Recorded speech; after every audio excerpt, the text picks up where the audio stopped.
So I'm going to be speaking from material from the book, and I should stipulate that my book is about artists of all kinds. Uh, so musicians, writers, filmmakers, and visual artists, including ones who are not in the high art space, like animators and illustrators. And so what I'm going to be talking about is applies to that whole category in general. It's not specific to what we call the art world or the world of unique physical objects like paintings and sculptures and installations, but I still think it's very relevant. Okay, so about 12 years ago, I was asked by an art school here in Portland, Oregon, by the way, now defunct, like so many art schools in the US, to give a talk about the idea of the creative entrepreneur. I hated the phrase, which was already in wide circulation, and the talk gave me a chance to think it through more carefully. In particular, I wanted to figure out how we got from the romantic idea of the artist as solitary genius or countercultural hero to this so very different thing.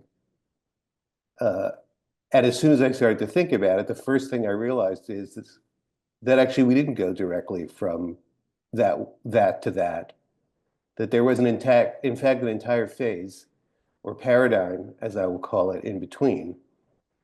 And since I knew that the Romantic idea had its origins in a particular period, which I'm sure you're aware of, I'll talk about it very briefly in a minute, and that therefore, and that there was indeed a paradigm that had preceded it, I realized or theorized that there have been, in fact, four paradigms, including the one that we began to enter with the rise of the internet, which is mainly what I'm going to talk about after I sketch the other three.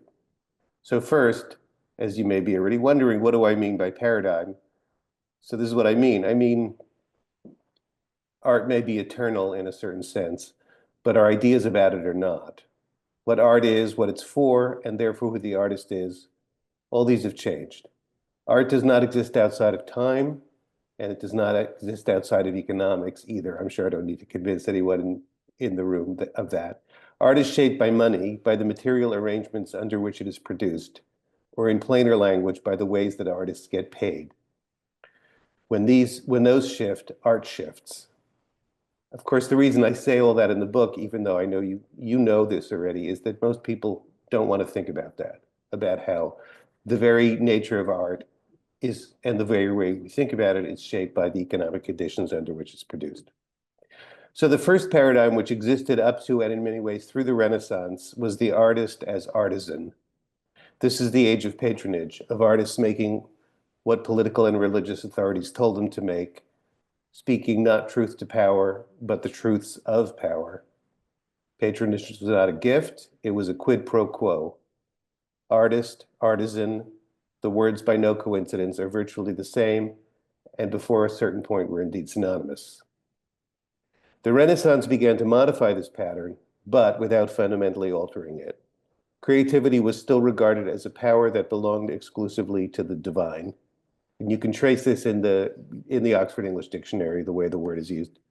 As it had since Aristotle, imitation, the faithful copying of nature, remained the essential criterion of art. When Vasari in Lives of the Artists praised his subjects for their powers of invention, which is a word that Shakespeare also uses, he meant their ability to innovate as imitators. Art itself was not a unitary concept yet. There were arts, but no art, and certainly no art with a capital A. Indeed, Vasari doesn't even call his artists artists. His title, properly translated, is The Lives of the Most Excellent Painters, Sculptors, and Architects. So distinct categories, no unitary category. Slowly, during the later 17th century, then rapidly across the 18th, a new paradigm emerged. It was then that the arts disentangled themselves from the crafts, the artist from the artisan. For the first time, the idea of creativity began to be associated with human activity. Original, the word original, had meant existing from the origin. In other words, always, as in the phrase original sin. Now it meant new, and originality, a new word, became a central value in the arts. Art became a unitary concept, incorporating music, theater, and literature, and then later other forms like film and dance, as well as the visual arts, a distinct realm of social activity, not subordinate to any other. It became what's more a kind of higher entity or essence, capital A art, that made itself available for philosophical speculation and cultural veneration. As art arose to its zenith of spiritual prestige, the artist arose along with it. Imitation gave way, as art's defining concept, to expression. If the work of art had been a mirror to nature, now it became an effusion of genius.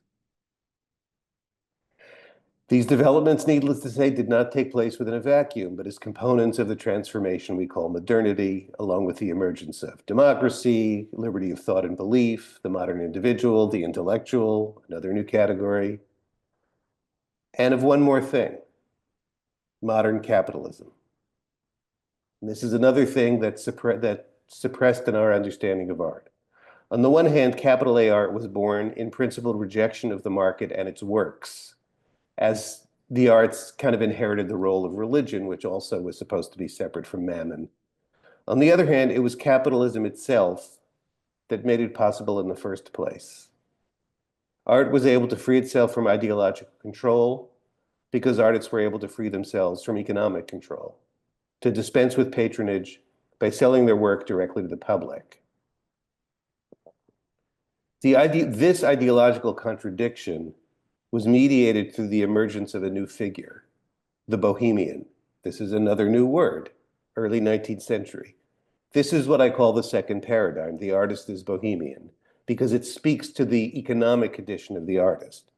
The bohemian lives on the social and economic margins, participating in the market, yes, but only enough to sustain body and soul, and otherwise keeping a principled distance from it. In one formation, your art doesn't enter the market at all. You just work a day job to support yourself. The complex of ideas and attitudes associated with this paradigm, art as higher truth, art as sacred calling, genius, originality, bohemian authenticity, continued to exert their influence, especially in the art schools, albeit with attenuated force to this day. But as a practical matter, as early as the period between the world wars, a third paradigm began to take shape. After World War II, it came to the fore. This was the age of what we call, at least in the United States, the culture boom. And I'm going to speak about the American case because of what I know, but the situation in Europe, with some difference in emphases, especially to do with public funding, was, as I understand it, largely the same. So, art increasingly became a civic good. We built museums, theaters, concert halls, founded orchestras, opera companies, ballet troupes, all in unprecedented numbers. Foundations, residencies, organizations, councils, an entire bureaucratic apparatus was created. State funding bodies were established. Arts education diffused through primary and secondary schools. MFA programs proliferated. The MFA was invented between the wars. I figured it was the 20s or the 30s, so it was the writing program. Art, in short, was institutionalized. And so the artist became a product and denizen of institutions. In other words, a professional. This is the third paradigm. The artist is professional.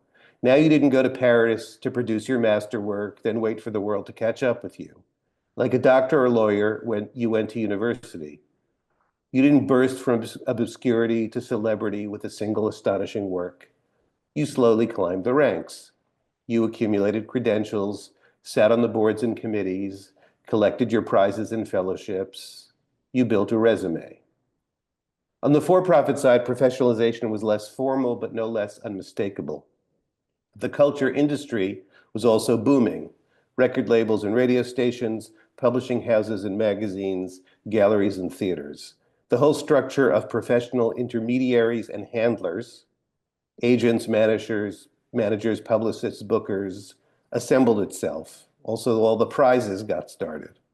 The culture industry was not only burgeoning, it was also relatively stable, which meant that artists were able to enter into relatively stable relationships with their respective outlets. You know, like a novelist would get published by the same publishing house, sometimes for their entire career. Indeed, being an artist became a career, which is a very particular kind of thing, with a variety of fairly well-defined career paths. I mean, the very term career is associated with the professional. I don't think Picasso had a career. None of this, again, occurred in isolation. Across society, a general professionalization was taking hold. Intellectuals were becoming professionalized as professors. Scientists were becoming professionalized. Businessmen were becoming professionalized as managers. They went to management school. Athletes, journalists, cops. In 1956, Harold Rosenberg wrote an essay that made exactly this point, and he called it "Every Man a Professional." Professionalism is a kind of compromise. A profession is halfway between a sacred calling, a vocation, and a job. Being a professional is halfway between abstaining from the market and becoming completely immersed in it. Institutions shield you from financial forces. It is the gallery, not you, that worries about profit and loss. It is the university, not you, that keeps the donors happy.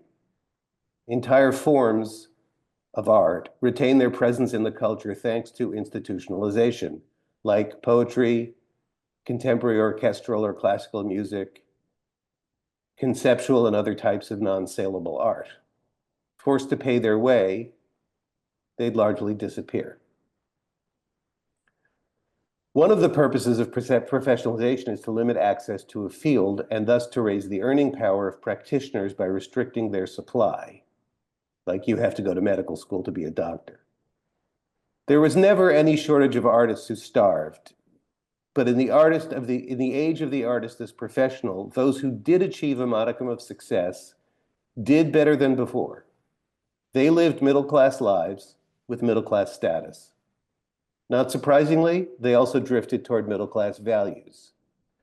The avant-garde, notes the sociologist Diana Crane, became a moyenne garde, a middle guard, with, as she puts it, a well-defined niche in middle-class society.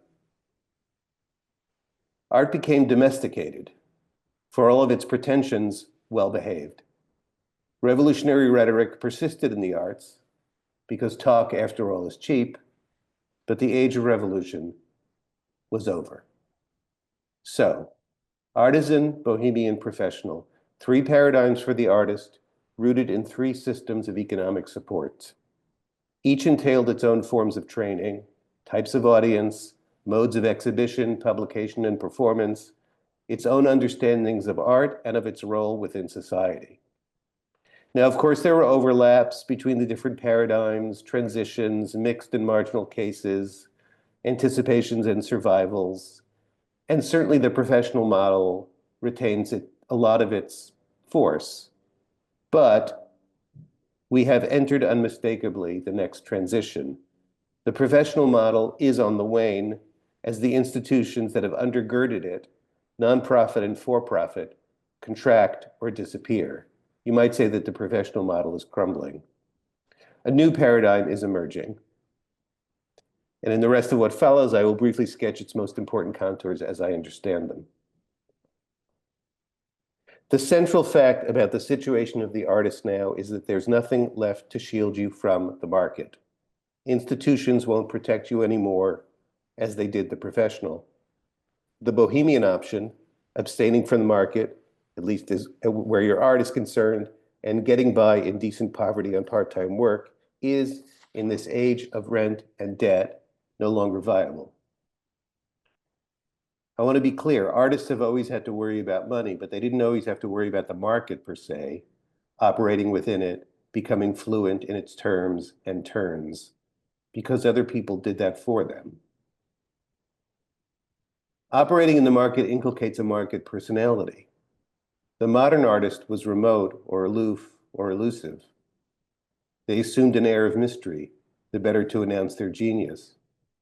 The personality of the professional artist was less distinct, which is to say, it was professional, modulated, appropriate, poised, you knew how to hold a wine glass.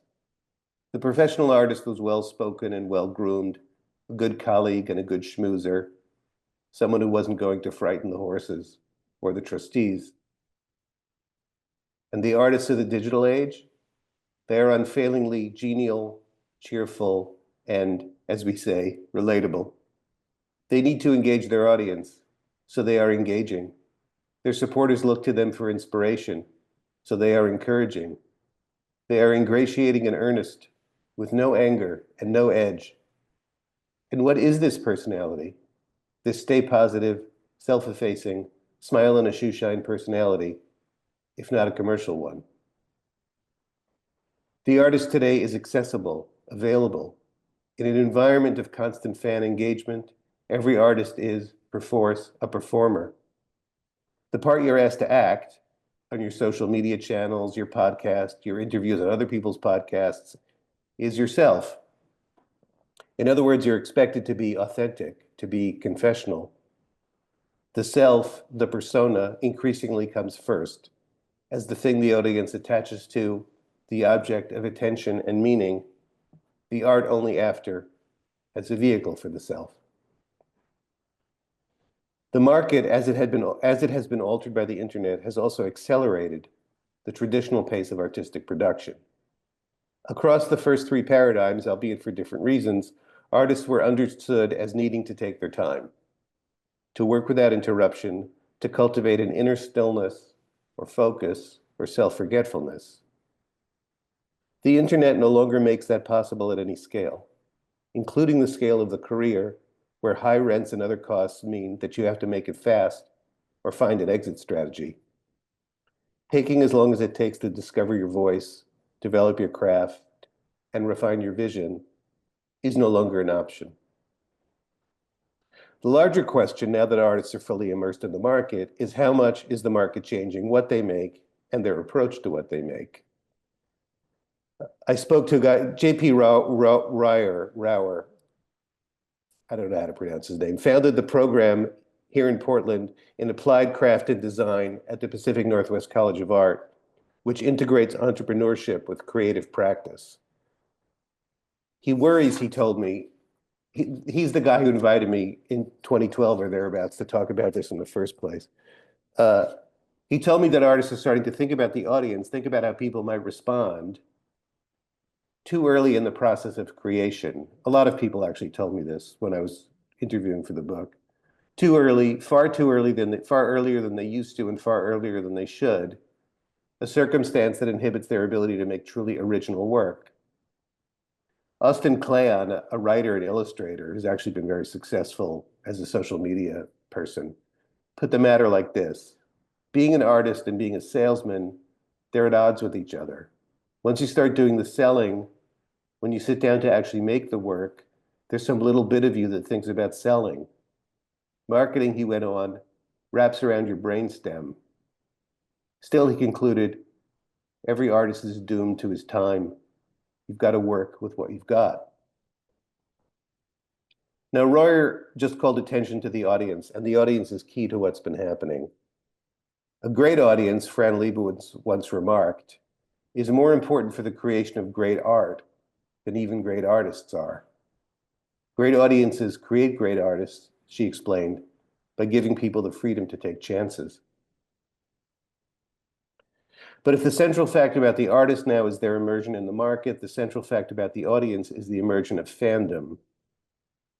Fans have existed for as long as celebrities have, but being one used to be a relatively disempowered state. You can think of the iconic image of Beatles fans weeping and screaming in helpless thrall to their idols. Being a fan also used to be a relatively passive one. There just wasn't that much you could do.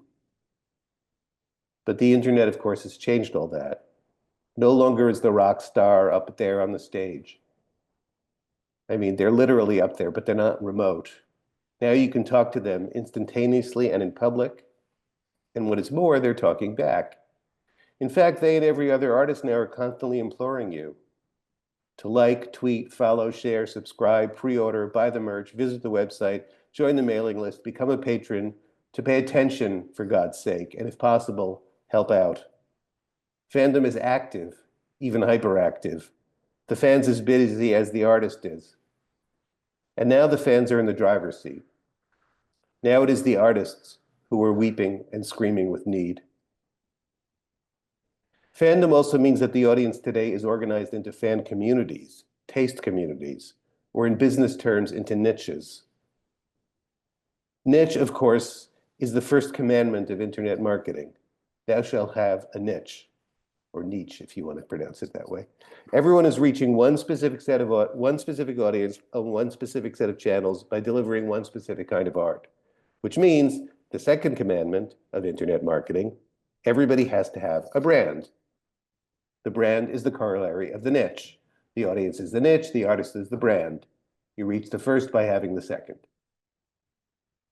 The hallmarks of a brand are consistency and recognizability.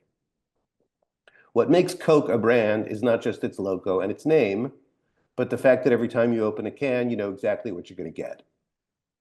Once you find a niche, you're expected to stay in your niche. And that is one of the reasons that the rise of the fan, the empowered, self-organized fan, is so significant. Fans are customers, but customers who are especially well-positioned to make demands. Give them what they want, stay in your niche, be true to your brand, or see your business disappear.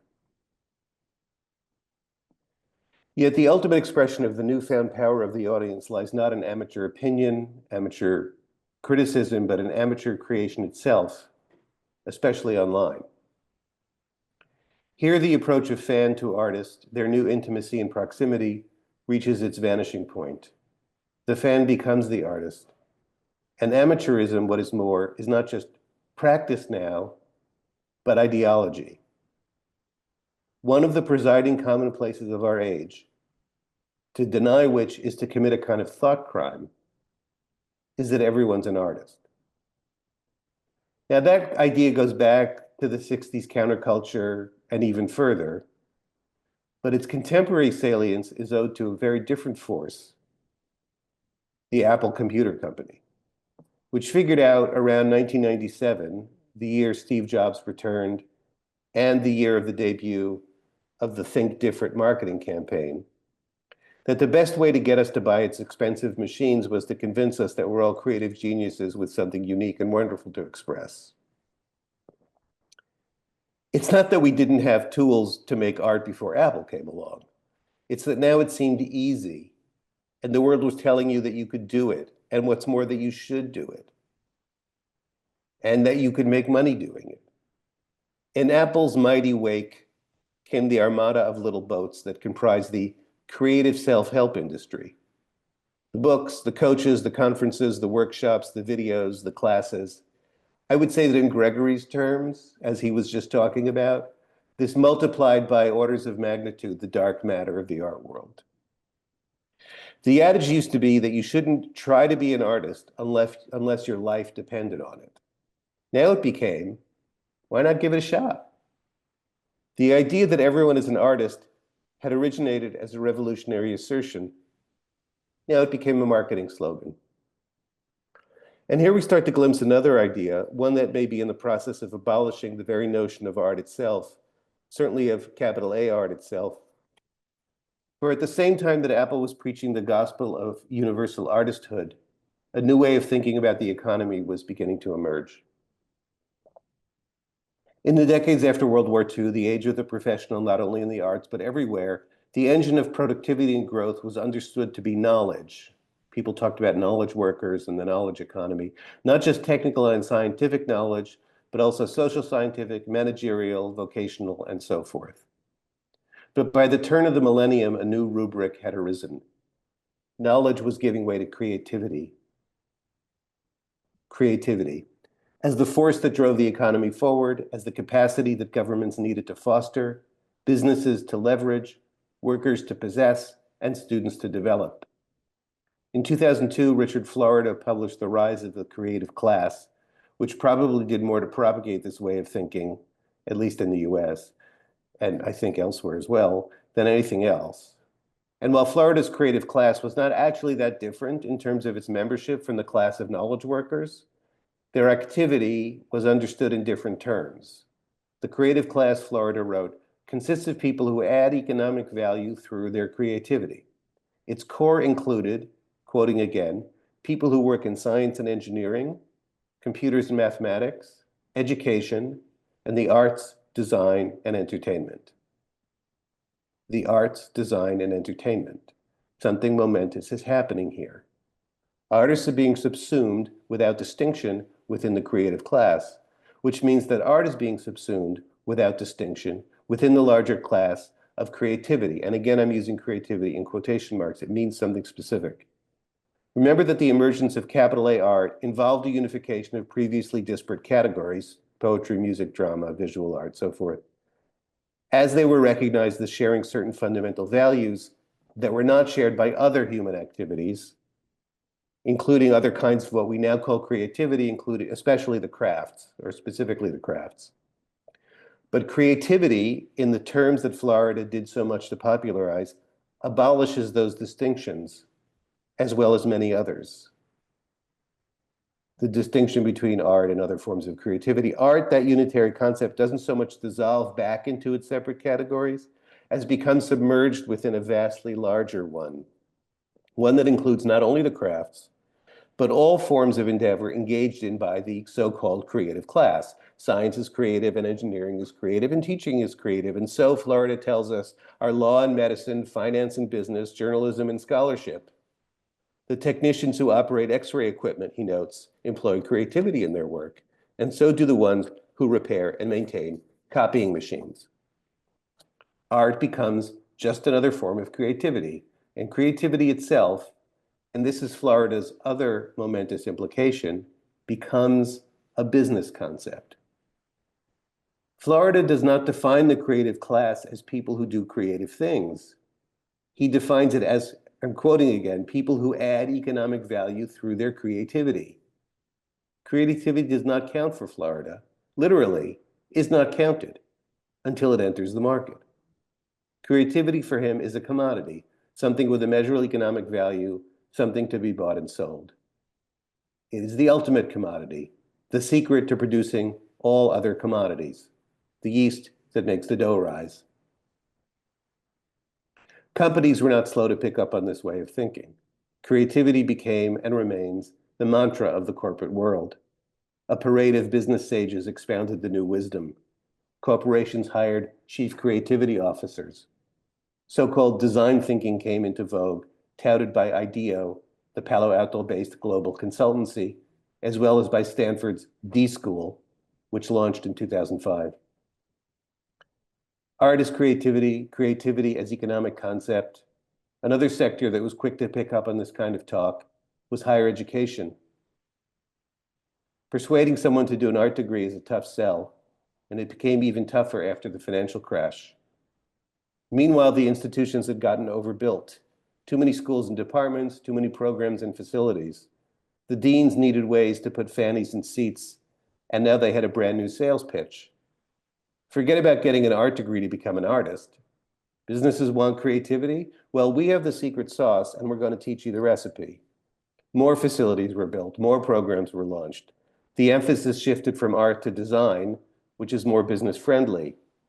Arts divisions started snuggling up to the engineers on campus, hoping for collaboration and the credibility it would bring.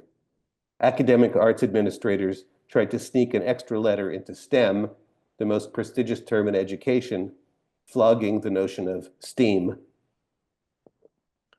From all of this strenuous rebranding in both the business and the academic worlds, a trendy new buzz phrase emerged.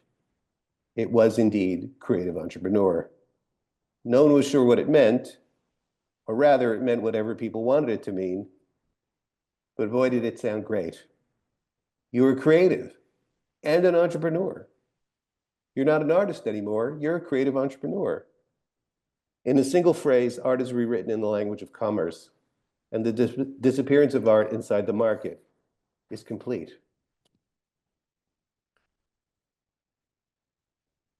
So that's my sketch of some of the most important features of what I'm calling the fourth paradigm. But what are we going to call it? What is the artist today in this economy in which, as a young poet I know remarked, the market has no outside? I'm not the first to ask this question, not the first to recognize that something fundamental is changing for artists now, and to feel that a new terminology is needed to describe their relation to the economy, their position within society. In fact, a kind of quiet ideological struggle A kind of quiet ideological struggle is taking place over the control of that definitional territory, over the terms in which the artist will henceforth be understood. On one side, as we just saw, the word that's being urged on us is entrepreneur. It's a word whose prominence and resonance we owe to Silicon Valley with its glamorized startup culture, and that aligns the artist's interests with the interests of capital. It is also, in this context, a scam. A self-employed artist, a self-employed anyone, is not an entrepreneur. You know, you're not adding employees, you're not building capital, you're not going to have an IPO. They're simply a person without a job, living on their wits from check to check. Entrepreneur is a means of mystifying that condition, sugar for the turd of gig work. On the other side is worker, someone at the opposite end of the relationship of capital to labor from the capitalist, the entrepreneur. Worker is the word you often hear from artist activists on the left, like Lisa Skolnick, co-founder of Wage, working artists in the greater economy, or from people who try to unionize, as Gregory was talking about.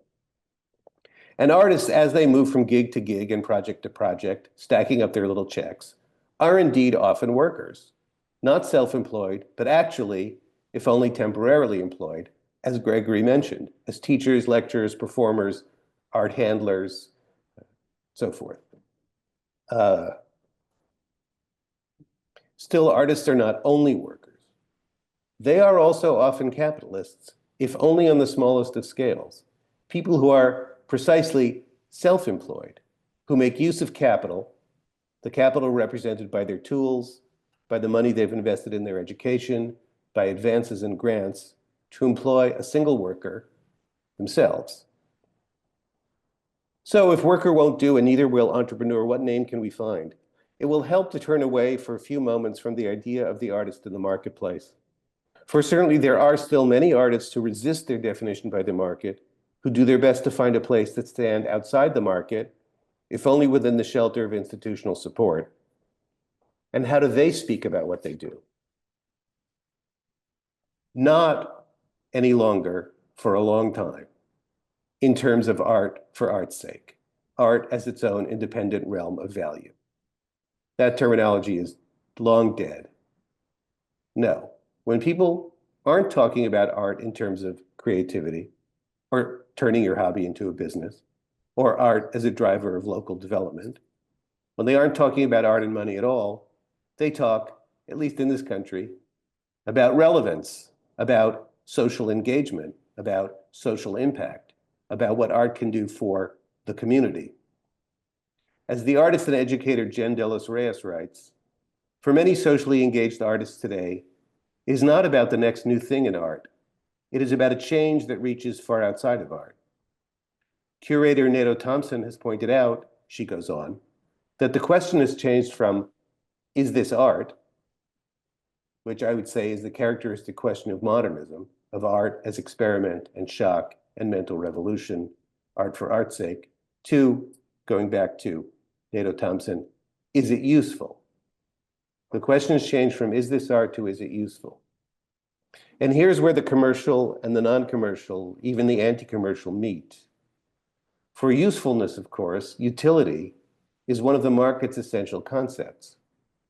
So for both art as creativity, art is something that produces economic benefit, and art as engagement, art is something that produces social benefit, the value of art lies not in art itself, but in some other sphere of activity, in reference to some other set of values and priorities. Instead of art for art's sake, art for something else's, pretty much anything else's sake. Art for the sake of the local economy, art for the sake of the bottom line, art for the sake of the tribe or identity group, art for the sake of the cause of social justice. A revealing moment came in this connection in a conversation I had with Linda Essig, who is the founder of the PAVE program in arts entrepreneurship at Arizona State University, which is one of the most innovative universities in the United States. I'm using innovative with a little bit of spin on it. And the leading figure, she's the leading figure in the rapidly expanding field of arts entrepreneurship education. She really was one of the trailblazers. Arts entrepreneurship education in art schools. PAVE includes an incubator program for arts-based ventures. Its most successful alumni, she told me, are those that are operating, quote, at the intersection of art and social impact. So work that's really relevant and doing something with people in their community. This is still her. Because they're creating value for other people. They're creating something that somebody else needs. They do their art in a way that others find useful. The implication is remarkable, although I'm not sure she realized it herself. Art as such, absent some purpose of social impact, of usefulness, is not relevant, does not create value for other people, and is not something that somebody else needs. Note as well that economic and social value, profit, and impact are by no means antithetical in this account. The artist Sharon Loudon, who has edited a series of collections of autobiographical essays by working artists, some of you may know these books, is also engaged in the project of finding new language, a new self-conception for the artist today. In fact, her second collection is called The Artist as Culture Producer. Her whole objective is to demolish the idea of the artist as heroic, solitary genius, someone who creates value, in other words, just by making art. In her preface to the book, she writes of the practitioner, quote, who reaches outside of the studio to extend creative energies and pursuits into his or her community. Artists, she goes on, provide a service to society like every other profession, creating economic value and contributing to the well-being of others. Now, the idea that art contributes to the well-being of others is not new. What is new is how seamlessly it's welded here to talk of economic value. And that is why Loudon, it seems to me, has hit upon the perfect word to name the new paradigm. It is the word proposed in her title, producer. Producer, like useful, is a quintessential market term. But it is also a word that relieves us of the need to choose between the poles of labor and capital, worker and entrepreneur. A producer can be either or neither, or somehow both at once, exactly as the artist is today. And not only the artist, for it is one of my points in proposing this four-part historical scheme that in any given age, artists do not represent a special kind of economic actor. Rather, they belong to one of the categories that is already broadly available. They are what many other people are as well. Artisans when artisans were common, professionals in the age of professionals, bohemians at a time when bohemianism flourished. So it is today. We live in an age of economic atomization, a time when more and more of us are not professionals, durably attached to institutions, not workers, durably attached to employers, and God knows, not entrepreneurs, but simply producers. Free particles in the marketplace, finding what work we can for what money we can, and exposed without protection to the market's whims. The artist as producer then, the fourth paradigm. Thank you.